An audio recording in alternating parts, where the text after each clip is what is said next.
대안, 유일한 대안이라는 제목으로 하나님 말씀 증거할 때 많은 은혜를 받으시기 바랍니다. 우리는 많은 사람들과 사회 관계를 맺고 살아가면서 사람들의 목소리에 귀를 기울여야 됩니다. 겸손한 사람은 남의 말을 잘 듣습니다. 교만한 사람은 남의 말을 잘 듣지 않습니다. 그리고 또한 우리는 내 마음속에 양심의 목소리에 귀를 기울여야 됩니다. 겸손한 사람은 남의 말을 잘 듣듯이 내 안에 양심의 소리도 잘 듣습니다. 그러나 마찬가지로 교만한 사람은 남의 말을 안 듣듯이 내 양심의 말도 듣지 않습니다. 그러니까 우리는 남의 말을 아무거나 또 다 들으면 안 됩니다. 감언이설에 속으면 안 됩니다.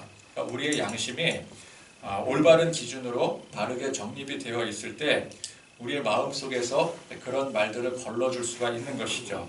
그래서 우리는 남의 말을 잘 듣되 올바른 기준으로 잘 걸러 들어야 되는 것입니다. 그러니까 우리 안에 기준이 올바르게 서 있을 때 그 양심의 기준으로 남의 말을 잘 들을 수가 있는 것이죠. 바울은 가는 곳마다 핍박을 당했지만 동시에 많은 사람들의 환영과 또 인정과 격려를 받았습니다. 바울을 신처럼 모시던 사람들도 있었습니다. 그럴 때 바울은 그런 말들을 허투루 듣지 않았더라는 것입니다. 한없이 그를 높여주는 말을 더욱 겸손하라는 말로 해석해 들었습니다.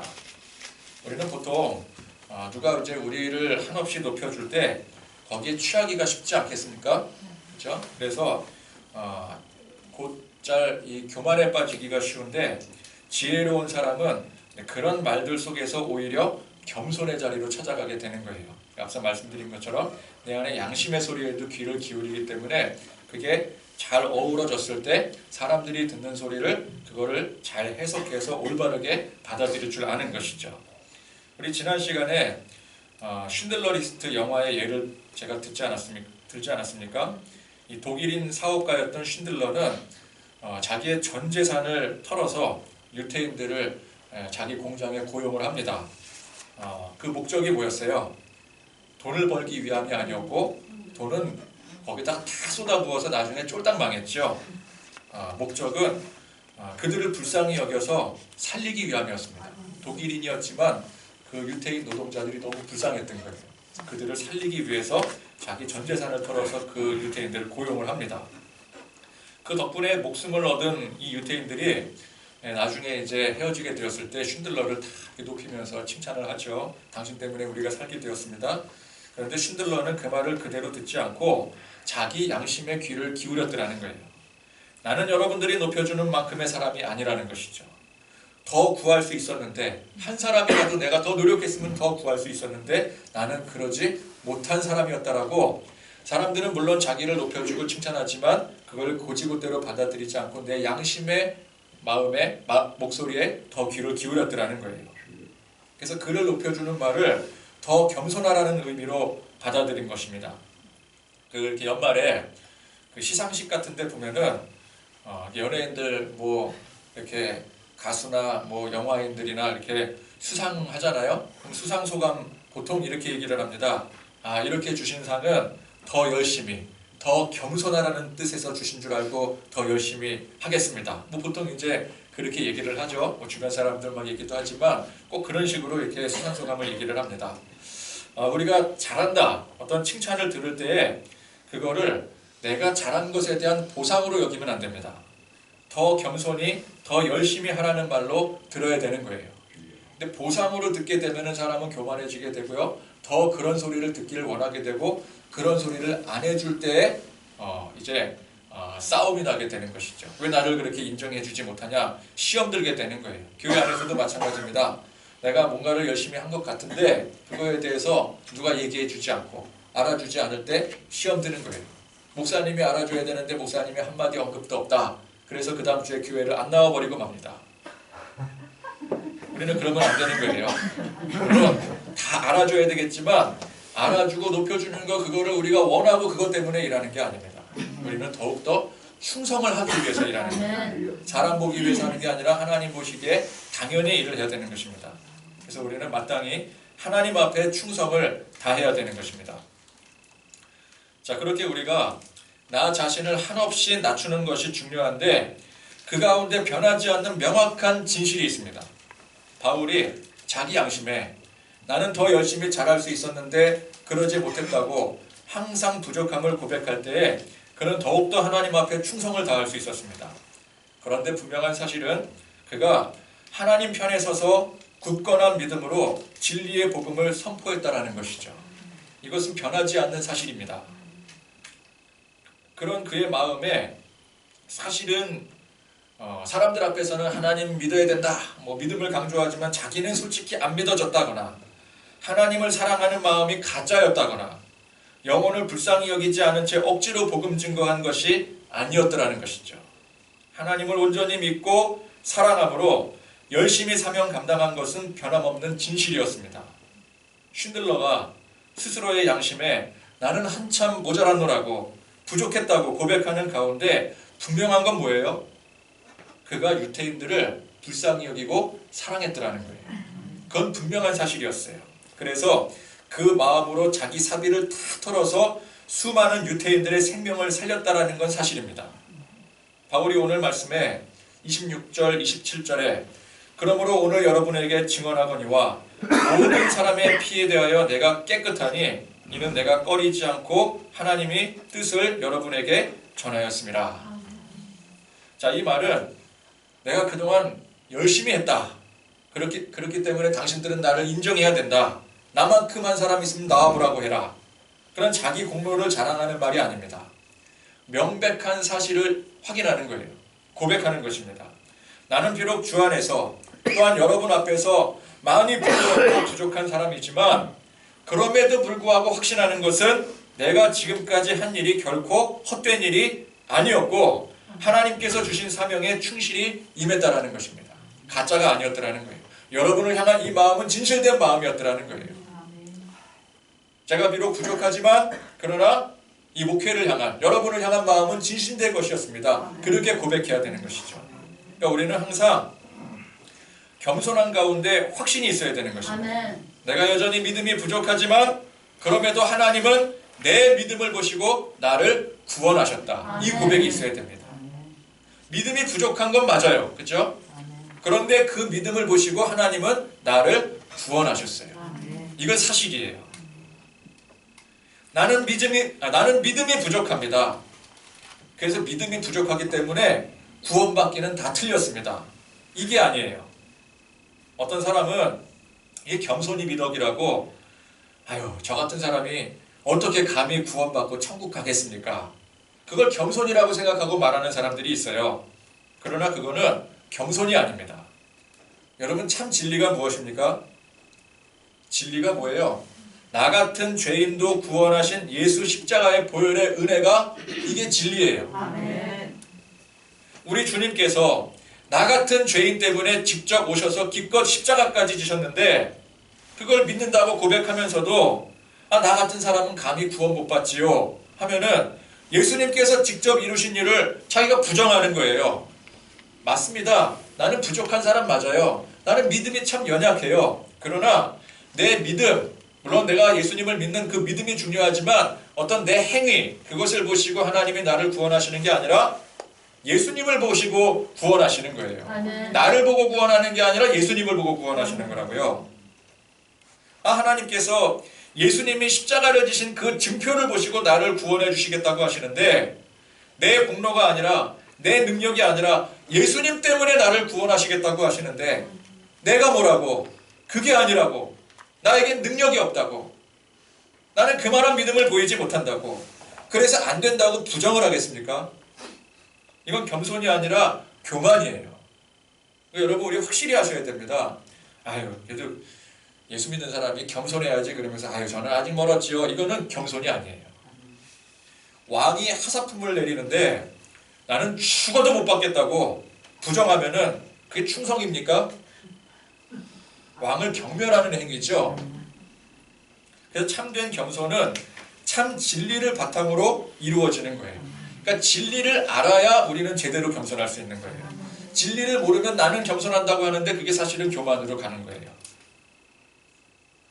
바울이 자신이 한 일은 분명히 하나님께서 주신 사명으로 이 사명은 한 점 부끄러운 것이 없으므로 옳은 일을 했다고 하는 이 진리의 고백 가운데 그 가운데 이 사명을 좀 더 열심히 감당했어야 되는데 더 충실히 임했어야 되는데 자기 양심에 따라서 이 겸손의 고백을 할 수가 있는 거예요. 그러니까 진리의 고백 가운데 자기의 양심이 들어가게 되는 거죠. 여러분 우리가 자랑할 수 있는 것은 내 행위가 아니라 내 안에 계신 하나님의 역사하심입니다. 아멘. 이것만큼은 흔들리지 않는 명확한 고백이 되어야 돼요. 아멘. 내 안에 하나님이 살아계신다. 그죠? 내가 비록 믿음이 부족하더라도 행위가 부족하더라도 그러나 성령님은 하나님은 내 안에 살아 역사하신다. 아멘. 이 고백이 확실하게 있어야 돼요. 그러니까 바울이 오늘 한 얘기들은 그 확실한 믿음의 고백인 거예요. 이제 앞으로 이 모인 사람들이 지도자가 될 사람들이잖아요. 지도자가 될 사람들한테 명확하게 가르쳐주고 있는 거예요. 이 고백이 확실하게 여러분들에게 있어야 다른 사람들에게 복음 전하고 가르치고 리더가 될 수 있다. 한없이 부족하고 연약하지만 그럼에도 불구하고 나는 하나님 앞에 구원받은 하나님의 백성이다. 내게 주신 사명 감당하는 나는 사명자다. 라는 이 고백이 여러분 결코 흔들리면 안 되는 것입니다. 그래서 이 흔들리지 않는 믿음, 이 명확한 신앙 고백은 앞서 말씀드린 것처럼 많은 사람들의 그 말 속에 올바른 기준을 가지고 감언 이설들을 걸러내 줄 수가 있는 거예요. 그러니까 명확한 기준이 있어야 잘 새겨들을 수가 있는 것이죠. 바울이 29절에서 30절 내가 떠난 후에 사나운 이리가 여러분에게 들어와서 그 양떼를 아끼지 아니하며 또한 여러분 중에서도 제자들을 끌어 자기를 따르게 하려고 어그러진 말을 하는 사람들이 일어날 줄을 내가 아노라. 자, 바울은 이제 자신의 이 명확한 사명을 이 고별 설교를 듣는 에베소 장로들에게 이양을 하는 것입니다. 이제 내 역할을 당신들이 리더로서 감당해야 됩니다. 다음 세대로서 감당해야 된다는 것을 지금 가르쳐주고 있는 거예요. 이제 당신들을 감독자로 세워서 여러분들이 이 사명을 이어 나가야 되는 것입니다. 자, 그럴 때 온갖 속임수로 양떼들을 흩어버리고 잡아채가는 사나운 이리떼들이 들끓게 될 것을 바울은 경고합니다. 그걸 너무도 잘 아는 것이 자기 자신이 바울이 이 복음의 사명을 열심히 감당할 때에 항상 주변에 그런 이리떼들이 들끓었었죠. 내가 사역할 때 내 경험에 비추어 봤을 때 그렇게 우리를 복음의 자리에서 이끌어내려고 하는 그 이리떼들이 수많은 이리떼들이 들끓었는데 당신들에게도 그런 이리떼들이 들러붙게 될 것이다.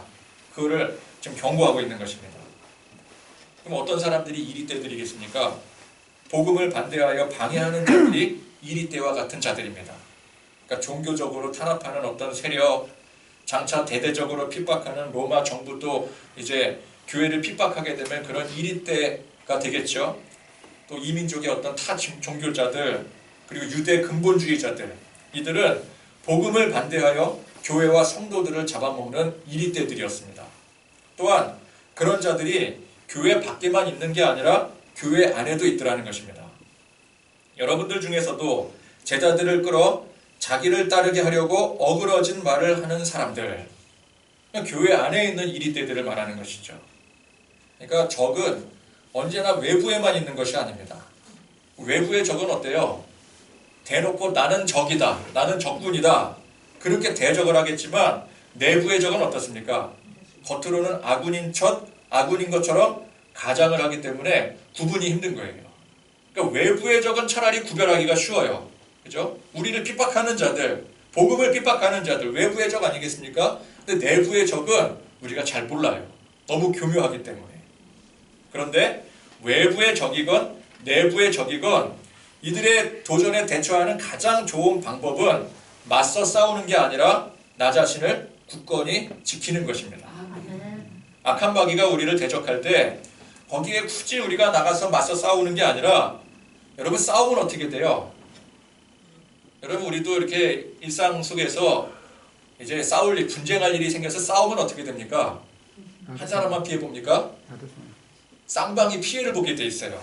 싸우면 어쨌건 간에 아무리 잘 싸워도 서로 피 터지는 거예요. 그리고 애초에 우리의 힘으로는 마귀에게 대적도 안 됩니다.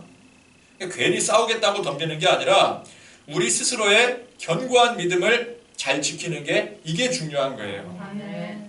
마귀가 아무리 온갖 방법으로 우리를 대적하며 넘어뜨리려고 공격을 해도 우리는 진리의 말씀, 성령의 충만한 은혜로 스스로를 지켜나가면 그게 곧 마귀를 이기는 가장 강력한 무기가 되는 것입니다. 에베소서에 전신갑주가 나오지 않겠습니까? 전신갑주는 뭐예요? 나를 지키는 도구잖아요. 그렇죠? 물론 말씀의 검이 있지만 전신갑주라고요. 전신갑주. 말씀과 진리와 성령으로 굳건히 무장하여 자기를 지키라는 거예요. 아멘. 그러니까 마귀가 마귀짓 하는 거는 그냥 내버려 두면 됩니다. 여러분 마귀가 그럼 마귀짓 하지 마귀가 뭐 믿음의 짓 하겠어요? 마귀가 마귀짓 하는 건 당연한 거예요. 그럼 마귀의 사명입니다. 그럼 우리는 이렇게 보면 돼요. 야, 너는 네 사명 열심히 감당해라. 열심히 마귀짓 해라. 나는 내 사명 열심히 감당하겠다. 그러면 되는 거예요.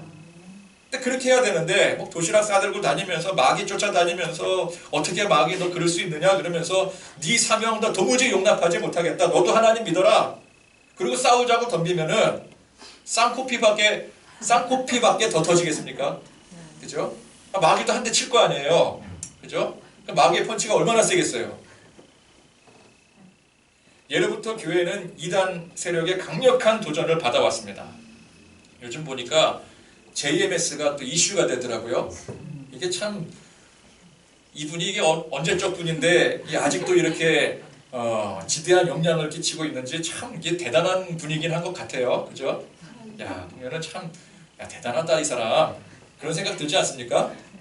대단하다고 생각하면 되지 또 그걸 가지고 다 뭐 JMS가 일어났다 그러고 뭐 그거를 굳이 기사화하느냐 그러고 막 싸우려고 들면 안 되는 거예요. 인정해주면 돼요. 야, 열심히 하는구나. 열심히 자기 사명 감당하는구나. 그죠? 얼마나 열심히 하고 있으면은 아직까지도 그 이름을 날리고 있겠습니까? 역사상 수많은 이단 세력이 지면은 또 새롭게 일어나고 끊임없이 대적해 오는데 여러분 교회가 이에 대해서 어떻게 대적을 합니까? 초대교회를 보세요. 초대교회 시대에 얼마나 많은 이단 세력들이 들끓었는지 몰라요. 근데 그걸 일일이 대처해 가면서 싸웁니까? 성경 보세요. 성경. 이단에 대처해 가면서 어떤 이단이 있고 여러분 이 성경을 보면 어떤 이단이 있는지도 모르잖아요. 근데 신학을 공부해 보면은요. 그 시대에 얼마나 많은 이단들이 들끓었는지를 알 수가 있어요. 근데 성경에는 별로 소개가 나와 있지 않아요. 왜? 싸우지 않았으니까. 그죠? 그들은 싸우자고 덤비는데 정작 초대교회는 안 싸워요. 우리가 할 일에 집중하더라는 거예요. 아멘. 초대교회가 외부의 핍박 세력들, 이단의 위협 속에서 그들과 맞서 싸우지 않았습니다. 정부에 항의하고 시위하지 않았어요. 유대교와 정면 대결하지 않았어요. 로마 당국의 테러를 해가면서 기독교 권익 보호에 힘쓰지 않았어요. 그런 장면이 하나도 없어요. 신약 성경에. 오직 교회가 교회로서 해야 할 일에 집중을 했습니다. 그게 사도행전의 초대교회였어요. 오늘날 교회를 위협하는 수많은 이단 세력들, 물론 우리가 그들을 잘 아는 것도 중요합니다. 그러나 제일 중요한 게 뭐예요? 먼저 우리 자신부터 알아야 되죠. 나부터 알아야죠. 나를 알아야 그 다음에 적을 알든지 뭘 하든지 할 거 아니겠어요? 내가 믿는 진리도 모르면서 적을 연구하면 뭐 하겠습니까? 뭐 신천지의 전략이 어떻고 그거 아무리 연구하고 공부를 해도 아무렴 우리가 신천지에 대해서 공부하는 것만큼 신천지가 그거 정도밖에 안 되겠습니까? 우리가 공부하는 게 앞서겠습니까? 신천지가 앞서겠습니까? 당연히 신천지가 앞서죠. 그죠?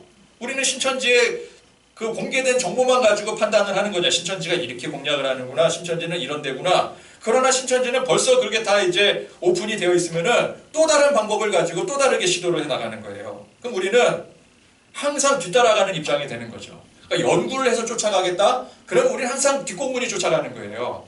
항상 앞서가는 거는, 한 발 앞서가는 거는 그 연구 대상이 한 발 앞서가는 거죠. 진리가 위협을 당하는 원인이 무엇입니까? 위협을 하는 세력이 강해서 그 위협을 당하는 겁니까? 진리가? 아닙니다. 진리가 위협을 당할 만큼 진리답게 서지 못하기 때문에 그런 거예요.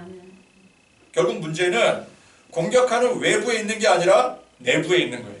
우리에게 있는 거예요. 여러분, 진리가 무엇입니까? 참 진리라면 그 어떤 외부의 공격에도 끄떡이 없는 게 진리예요. 아멘. 하나님의 진리 앞에 마귀는 무릎을 꿇을 수밖에 없습니다. 아멘. 그러면 우리는 그들을 분석하고 연구해서 쫓아다니는 게 아니라 우리 스스로 참 진리를 제대로 세워나가기만 하면 되는 거예요. 아멘. 진리가 바로 서면 그 어떤 위협도 그 앞에 무릎 꿇게 되어 있습니다. 제풀에 꺾이게 되어 있어요. 여러분 잘 보십시오. 역사상 수많은 외부의 도전들, 이단의 위협들, 그 지금 다 어떻게 되었습니까? 좀 남아있는 거 있나요? 2000년 전 이단 지금 남아있는 거 있습니까? 1000년 전 이단 지금 남아있는 거 있나요? 물론 지금 현재 막 극성을 부리는 JMS라든지 신천지라든지 그런 거 있어요. 근데 얼마나 가겠습니까? 1000년 만년 가겠습니까? 아무리 그 시대에 극성을 부리고 오랫동안 괴롭혀왔던 이단이라 할지라도 지금 보면은 다 없어졌어요. 다 사라졌어요. 여러분, 그렇게 교회를 핍박했던 로마가 지금 남아있습니까? 초대교회 시대에 극성을 떨쳤던 이단 세력들 지금 남아있습니까? 참 진리로 세워진 교회만이 그 모진 위협 속에 꿋꿋이 남아있는 거예요. 아멘. 거짓 교회들도 다 없어졌어요. 그래서 제가 누차 강조드리는 것이 뭐 정부의 세력이 또 뭐 요즘 사회 분위기가 자꾸만 이 기독교 탄압에 반기독교적인 정책에 그러면 이제 교계에서 막 일어나서 뭐 반대 성명 걸고 막 카톡도 얼마나 많이 오는지 몰라요. 그래서 뭐 시위 나가자 그러고 뭐 어디 뭐 모여서 뭐 집회한다 그러고 뭐 기도회 한다 그러고 반대 성명하고 그러는 일에 자꾸 우리는 소모하지 말고 그런 문제들이 교회를 위협한다면 그거는 그 외부의 문제가 아니라는 거예요. 교회 내부의 문제인 거죠. 내실이 든든히 서지 못하니까 그게 위협이 되는 거예요. 여러분, 우리가 내실이 든든히 서 있으면 그런 게 하나도 위협이 되지 않아요. 진짜 중요한 것은 교회가 내실을 제대로 다지는 일이에요. 아멘. 그래서 뭐 정부가 뭐 정책이 뭐 교회를 뭐 탄압하는 정책이 나온다. 그거에 대해서 우리가 일일이 반응하는 게 아니라 우리는 교회를 바로 세우는 거예요. 아멘. 나가서 집회하는 게 아니라 모여서 기도해야 되는 거죠. 아멘. 바울이 그런 교회를 위협하는 이리 때와 같은 세력들을 경고하면서 어떻게 대처하라고 말씀을 합니까? 다 같이 32절 말씀 중요하니까 이거 같이 읽겠습니다. 32절 말씀 시작. 지금 내가 여러분을 주와 및 그 은혜의 말씀에 부탁하노니 그 말씀이 여러분을 능히 든든히 세우사 거룩하게 하심을 입은 모든 자 가운데 기업이 있게 하시리라. 아멘. 그런 수많은 뭐 내적, 외적, 이리떼들의 위협 속에서 무엇이 우리를 든든히 세운다고요? 말씀이 세운다고요. 오직 말씀이 기업이 된다고요. 아멘. 그렇습니다. 교회는 다른 거 없어요. 오직 하나님의 말씀, 이 진리의 말씀만이 교회를 세우고 우리의 신앙을 든든히 세워나가는 것입니다. 아멘. 이거는 바울이 직접 경험한 산 경험이에요. 바울은 수많은 지역을 다니면서 성령님의 인도하심에 따라 오로지 말씀 증거했어요. 주의 복음을 증거하는 일에 매진하고 목숨 걸었습니다. 물론 그런 병고침의 은사도 베풀었어요. 다른 일들도 했습니다. 그러나 바울 스스로 그거는 자기 자신이 고백하기를 그 주된 사역이 아니었어요. 단 한 번도 그런 능력이나 은사를 자랑한 일이 없습니다. 근데 한 가지만 자랑했어요. 바울이 공식적으로 자랑한 게 하나 있어요. 뭐였습니까? 오직 예수 그리스도의 십자가 외에는 자랑한 것이 없다고 했어요. 그렇죠? 예수 그리스도의 십자가의 복음만 자랑했어요. 갈라디아서에 보면 나오잖아요. 확실하게 못 박았어요. 나는 예수 그리스도의 십자가만 자랑한다. 뭐 행했던 많은 능력들, 뭐 공로들 그런 거 하나 자랑하지 않았어요. 오직 말씀, 복음만 자랑하는 거예요. 여러분, 우리가 역사를 좀 알 필요가 있습니다. 역사를 좀, 예수 믿는 사람들은 좀 귀찮더라도 그래도 그 전체적으로 역사가 어떻게 돌아가는지 그걸 좀 알 필요가 있어요. 그래야 이제 우리가 성경도 이해하기가 쉽고 또 신앙적으로도 굉장히 유익이 있어요. 자, 수천 년의 역사 속에서 모든 역사를 통틀어서 모든 분야를 통틀어서 수천 년의 역사 속에서 살아남은 몇 가지 안 되는 것 중에 하나가 교회입니다. 그죠? 오랜 전통, 오랜 문화유산 뭐 여러 가지 다 통틀어서 지금까지 수천 년 전과 동일하게 지금까지 남아있는 유산이 뭐가 있는가 보면은 뭐 얼마 되지 않겠죠? 근데 그 중에 하나가 교회예요. 교회는 역사 속에서 무수히 많은 도전을 받았는데 지금까지 죽지 않고 살아 있습니다. 무엇이 증명을 해요? 일단 역사가 증명을 하고 있어요. 자, 우리가 일단 이제 믿음, 뭐 성령의 역사, 신앙 이런 거 다 떠나서 역사적 사실만 놓고 본다면 그런 수많은 위협과 도전 속에서 교회가 어떻게 살아남을 수 있었는가? 이제 그걸 보면 되거든요. 이제 우리는 뭐 성령의 역사요 그러는데 성령의 역사 빼고 그걸 이제 일단 제하고 역사만 놓고 보자라는 거예요. 그럼 사람들의 강력한 능력 때문에 교회가 살아남았습니까? 아니죠. 세상 권세였습니까? 물론 그런 것들이 교회의 주가 된 적도 있었습니다. 중세 교회는 그 당시 세상 권세를 장악했었죠. 교회 지도자들이 강력한 권력을 쥐고 심지어 왕보다 위에 선 시절도 있었습니다. 권세와 영광이 하늘 높은 줄 몰라서 그 시대에 수많은 교회 건축물들이 웅장하게 지어졌어요. 그런데 그런 것들이 교회 역사 속에 명맥을 유지시킨 원동력이었습니까? 지금까지 교회를 존재하게 한 그 원동력이 되었을까요? 아닙니다. 역사는 오히려 그 시대를 암흑기라고 칭해요. 뭐 신앙적으로도 그렇지만 시대적으로도 중세시대는 암흑기입니다. 역사학자들이 중세시대가 왜 암흑기가 되었는가 그 원흉을 어디로 지목을 해요? 교회로 지목을 해요. 그래서 르네상스가 뭐예요? 교회 타파운동이잖아요. 왜 우리가 교회에 종속이 되어야 되느냐? 우린 자유를 찾아서 나가야 된다. 그게 르네상스잖아요. 그러니까 역사가 증명하는 거예요. 그 시대가 왜 암흑시대가 되었는가? 그 원흉이 그 교회 권세에 있었어요. 그 찬란한 교회의 문화, 권력이 교회를 수많은 도전과 위협 속에서 지켜낸 게 아니라 반대로 교회를 몰락시킨 주범이었더라는 것입니다. 지금 제가 성경 얘기하는 게 아니에요. 역사 얘기하는 거예요.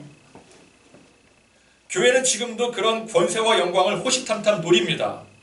한국 교회도 그런 측면에서 한때나마 그런 영광을 누려왔었죠. 그럼 여러분들 보시기에 한국 교회가 그런 영광을 누렸던 시기가 언제였다고 생각을 하십니까? 연대별로 보자면은 제가 볼 때는 80년대에서 90년대예요. 80년대에서 90년대 교회가 정말 그 영광 겉으로 드러난, 그죠? 영광스럽게 가장 높게 성장했던 때예요. 그런데 그것도 한때인 거죠. 영광의 때가 있는가 하면은 핍박으로 인한 암흑의 때가 있어 왔습니다. 그게 역사를 보면은 계속 반복해 왔었어요. 그럼에도 불구하고 교회가 어떻게 지금까지 수천 년의 세월을 살아남아서 그 명맥을 유지할 수 있었는가? 그럼 우리가 뭘 찾으면 돼요? 수천 년 전의 교회와 지금 현재 교회의 공통점을 찾으면 되겠죠. 그때도 있었고 지금도 있었던 그 공통점이 무엇인가? 그걸 찾으면 그것이 바로 교회를 지금까지 이어내려오게 한 그런 명맥이 되었겠구나. 그걸 우리가 유추할 수 있지 않겠습니까? 믿음, 신앙 이런 거 다 떠나세요. 그러면 수천 년 전의 교회와 지금 현재의 교회 유일하게 남은 공통점이 뭐예요? 성경 말씀이죠. 성경 말씀만 유일하게 남아있어요. 성경 말씀 외에 다른 것들은 전부 다 그 시대에 따라 유행에 따라 상황 환경에 따라 다 변했습니다. 웅장했던 교회 건축물 지금 다 어떻게 되었어요?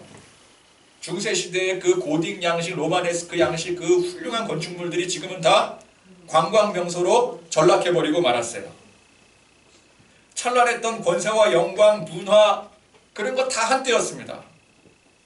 근데 보니까 오직 이 성경 말씀만이 과거와 현재를 잇는 유일한 명맥이 되었더라는 거예요.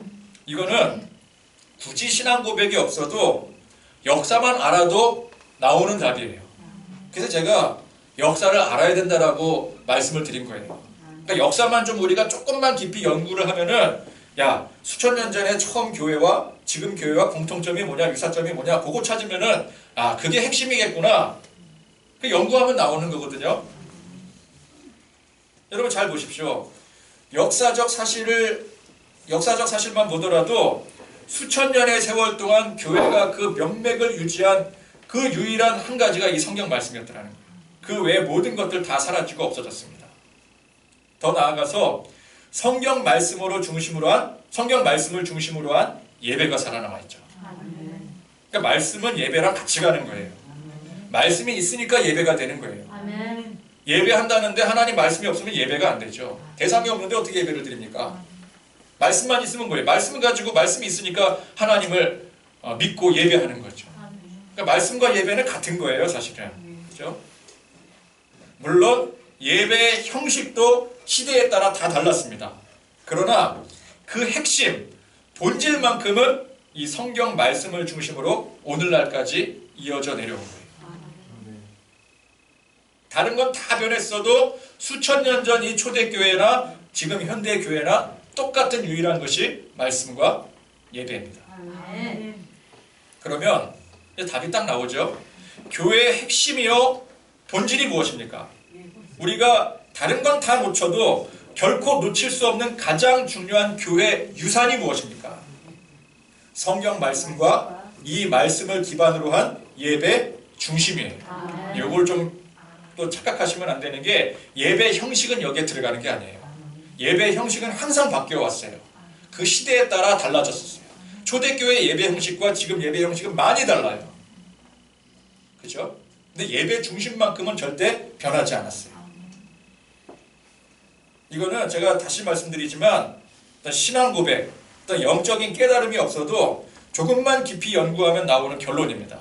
하물며 우리가 믿음으로 영적인 깨달음으로 고백할 때 성령님은 언제나 이 말씀을 통해서 우리 가운데 역사하시는 거죠. 우리 이 사실을 믿습니다. 아멘.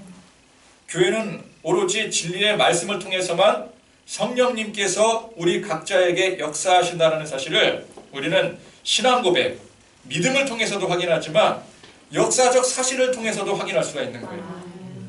너무 명백한 거죠. 제가 보니까 한 20년을 넘게 목회를 해왔더라고요. 물론 이제 단독 사역이야 이제 10년째 되나요? 우리? 근데 이제 뭐 그 전까지 다 포함하면 20년 넘게 제가 목회를 해오면서 그동안 경험해왔던 교회 문화, 시스템, 프로그램들이 이게 전부 한때에 지나지 않음을 알게 되었습니다. 지금 돌이켜보니까 이게 전부 다 유행이더라고요. 제가 어릴 때만 해도 교회는 성가대가 우선이었어요. 찬양하면 무조건 성가대였어요. 그러다가 제가 청년 때가 되니까 찬양단 열풍이 몰아닥치게 됩니다. 그때는 너도 나도 선교단체에 들어가서는 다 찬양사역하는 걸 꿈꿨어요. 선교단체에 들어갔는데 왜 찬양사역자가 되는지 좀 잘 이해를 지금 생각해보면 좀 이상한데 선교단체에 들어가면 나가서 선교해야지 왜 찬양사역자를 합니까? 그죠? 근데 그때는 이상하게 선교단체에만 들어가면 다 찬양사역자 한다고 다 그랬었어요. 지금 보니까 성가대나 찬양단이 이게 핵심이 아닌 거예요. 핵심은 예배입니다. 예배 중에 찬양하는 거예요. 그 형태가 성가대로 나타날 수도 있고 찬양단으로 나타날 수도 있고 또 다른 방식으로 나타날 수가 있는 거예요. 그런 것이지 그 자체가 본질이 아닙니다. 어떤 사람은 뭐 교회는 무조건 성가대가 있어야 된다. 그건 본질이 아니에요. 찬양이 본질, 예배가 본질인 것이지 그 찬양단이나 성가대나 그 무엇이나 그런 것들은 나타난 형태인 거예요. 초대교회 보세요. 초대교회 성가대 있었습니까? 찬양단 있었습니까? 그러나 찬미가 있었죠. 찬양의 고백. 그러니까 지금과 같은 노래는 아니었지만 본질은 예배였던 거예요. 예배 가운데 하나님을 찬미하는 거. 그것이 찬양단의 형태로 나타날 수도 있는 것이고 회중 찬양으로 나타날 수도 있는 것이고 성가대로 나타날 수도 있는 것이고 아니면 솔로 나와서 앞에 나와서 뭐라 그래요? 특송으로 나타날 수도 있는 것이고 복음 가수가 나와서 이렇게 노래 부르고 할 수도 있는 것이고 근데 그건 본질이 아니라 그건 나타난 형태라는 거예요. 제가 20여 년간 수많은 프로그램들을 겪어왔습니다. 한때 뭐 교회들마다 셀 컨퍼런스 이 셀이 이슈가 된 적이 있었어요. 그래서 뭐 이 셀을 이수하지 않으면 안 될 큰일 날 그런 분위기가 조성이 되기도 했었죠. 얼마나 들썩였는지 몰라요. 근데 그것도 지금 보니까 한때였죠. 제가 신대원 있을 때 어떤 전도사님이 저만 보면은 귀찮게 쫓아다니면서 알파 코스를 해야 된대요. 알파 코스. 여러분 아십니까? 알파 코스? 네. 예전에 다 해보셨죠? 원래 그분이 그런 사람이 아니었는데, 아니 갑자기 이분이 이게 원래 선교단체에 있던 분이었는데, 아니 갑자기 알파 코스 전도자가 돼가지고 앞으로 이제 한국교회는 알파 코스가 아니면 답이 없대요. 저도 이제 어떤 교회에서, 제가 사역했던 교회에서 알파 코스 직접 진행해 보기도 했었습니다. 그러나 그것도 지금 와서 보니까 한때 유행이죠. 뭐 D2L, 뭐 두 날개 등등. 제가 20년 정도 이렇게 교회 사역을 했잖아요. 20년 좀 넘게. 근데 이 20년이라는 세월이 교회 전체 역사에서는 뭐 찰나의 순간도 지나지 않는 거잖아요. 수천 년의 역사에 비하면 20년 아무것도 아니죠. 그럼에도 불구하고 그 짧은 기간 안에 제가 경험한 것만 해도 수많은 시스템들, 프로그램들, 그게 왔다가 사라져 갔더라고요. 그러니 이 수천 년의 역사 속에서 얼마나 많은 기독교 콘텐츠들이 그런 식으로 떴다 사라져 갔겠습니까? 근데 그렇게 뜰 때는 다들 어떻게 생각을 해요? 그게 유일한 대안이래요. 그거 안 하면 큰일 난대요. 그거 안 하면 망한대. 뭐 세미나 등록하라고 이렇게 저도 이렇게 가끔 전화 받거든요. 그거 안 하면 큰일 난다는 거예요. 그게 유일한 대안이라는 거예요. 그러나 여러분, 그게 정말 유일한 대안이라면 그거 왜 지금 다 사라졌습니까? 그게 진짜 유일한 대안이라면 하나님께서 그걸 그냥 사라지게 내버려 두시겠습니까? 유일한 대안이라면 오직 이 성경 말씀이에요. 아멘. 그래서 하나님은 수천 년이 지나도록 교회가 수많은 도전과 위협을 당하는 가운데 이 성경 말씀만큼은 절대 사라지지 않도록 지켜주시는 거예요. 아멘. 다른 건 사람들이 아무리 중요하다고 해도 하나님 보시기에 아무것도 아닌 거예요. 그냥 그 시대의 유행으로 떴다가 사라지면 그만인 것들이었어요. 하나님은 거기에 관심을 두지 않으셨어요. 그러니까 사라져도 그냥 내버려 두시는 거예요. 무슨 운동이 일어난다, 무슨 세미나가 있다. 그래도 하나님은 그걸 지켜주지 않으세요. 그런데 오직 성경 말씀은 지켜 보호해 주시는 거예요. 이 성경 말씀 안에서도 누차 강조하는 내용이거니와 또 역사가 증명해 주는 대로 이 성경 말씀이야말로 교회와 우리 신앙의 유일한 대안이기 때문에 그렇습니다. 그러므로 양떼를 위협하고 어그러진 말로 분열시키는 자들이 누구겠습니까? 이 성경 말씀 외에 다른 것을 더 중요하다고, 그게 대안이라고 주장하는 사람들이 곧 우리 안에 있는 어그러진 말로 분열시키는 이리떼들이라는 거예요. 그러니까 여러분, 이걸 잘 분별하실 수 있어야 돼요. 누가 막 좋은 말을 막 합니다. 이거 굉장히 좋은 거라고 소개를 해요. 그런데 가만히 들어보면 이 사람이 말씀을 떠나서 그 얘기를 한다. 그걸 강조를 한다. 말씀보다 그거를 더 중요하게 여긴다. 그러면 이 사람은 우리를 위협하는 이리떼구나. 그렇게 생각을 하셔야 돼요.